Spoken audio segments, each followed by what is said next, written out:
Alright, hello, my name is Forrest, and I'm tired.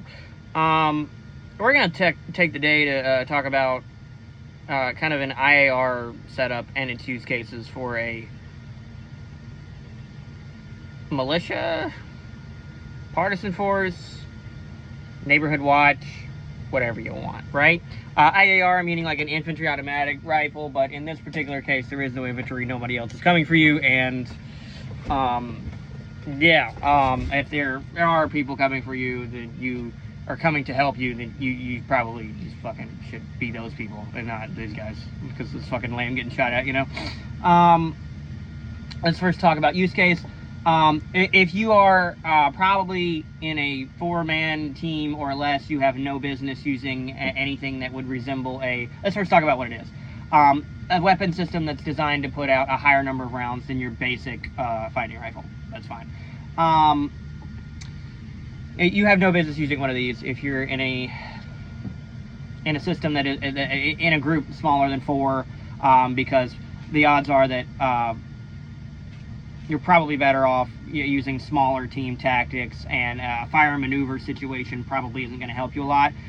You may not have a whole lot of need for this for anything that is not an ambush also. During an ambush, you may use these as part of a smaller team tactics, but 4 to 5 guys, you're just walking around the woods, you got no business trying to haul around an extra 1,000 rounds to support this guy, right?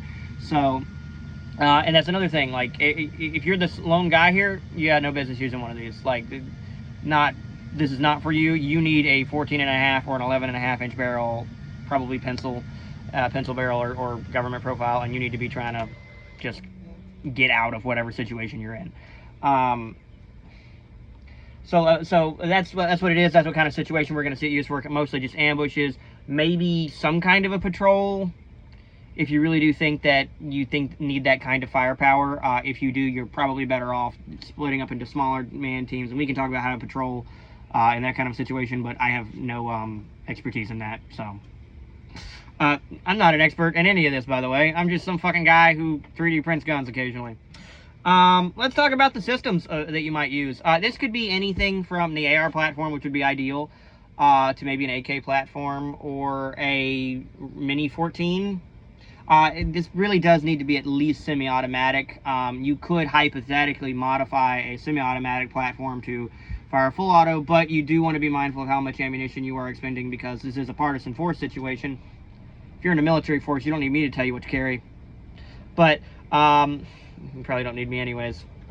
Anything semi-automatic is going to more than hold the door for this. It could be an AR-10 perhaps. That may not be ideal, but during an ambush or something, that would be more than ideal, as long as you could keep it fed, as that would have a greater effect on armor or light armored cars or something, which you may like. However, I do think the AR-15 still is probably going to hold its own in that regard, and we'll get to that in a moment. Let's talk about caliber choice. 5.56, 72x39, 308. It could also be. We could talk about PCCs having this kind of capability. If you're inside of 50 yards, a 9mm carbine with an FRT could be great, so long as you can keep the system fed. Keep in mind, 9mm weighs about as much, if not more, than 5.56. I think. Look into that. Let's talk about trigger types. Okay, FRTs are great. Binary is less than desirable, and I would probably just recommend you go with a semi-auto, because I have seen those. I've seen shooters outrun binary oftentimes a lot, especially with some of the cheaper systems like zip tying your disconnector down, or doing like a sloppy seconds or whatever. I've seen people, have hammer follow in that kind of situation, especially when you're trying to keep up with this kind of volume of fire. You would probably be better served by a more precise and controlled semi-automatic burst round, or whatever you want to call that. Just quick double taps or something. Let's talk about attachments. Bipod's probably going to be necessary for this, but not necessarily. If we're going to be talking about, you're doing more patrol work, avoid the bipod. Optics. I would probably recommend something like an EOTech or a red dot, in all honesty, maybe with a magnifier, depending on what kind of distances you're planning on an ambush or something, or walking into an ambush.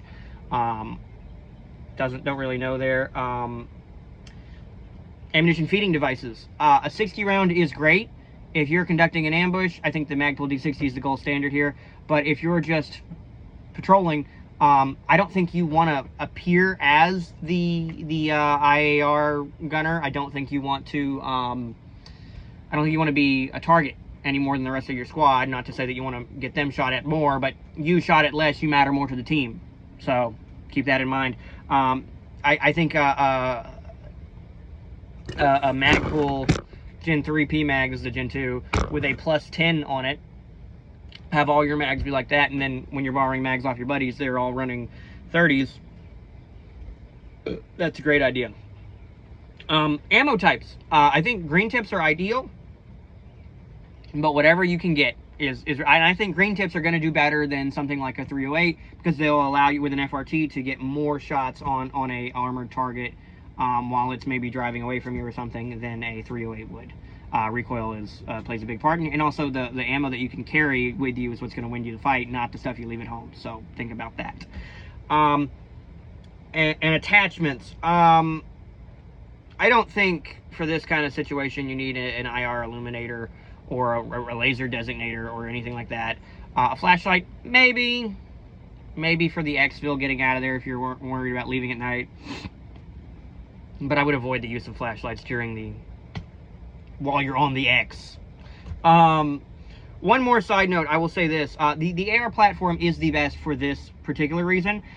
And maybe even better than any belt-fed system because it doesn't stand out. It allows you to more easily use ammo loaded in your teammates' ARs. And also, the sighting system that you have is perfectly zeroed to the barrel and married to it.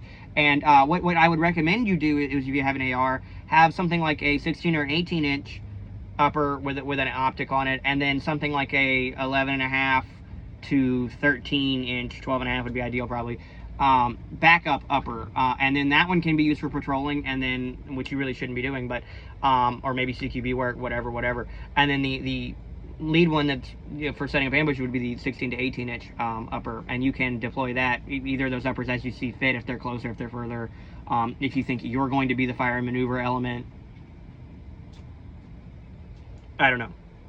That would be my recommendation, is something like for an IAR would be an AR-15 running 40 round or 30s plus 10 base plate, maybe 35s, PMags, and a 16-inch heavy barrel or an 18-inch heavy barrel with a 13-inch or 12.5 or an 11.5-inch alternative receiver that you could quickly swap to when you overheat that weapon system. I would also recommend that you carry an abundance of ammo, like maybe a not double your typical loadout, but if the typical guy in your squad is carrying 150 to 210 rounds, you probably need to be carrying 300, 350, 400.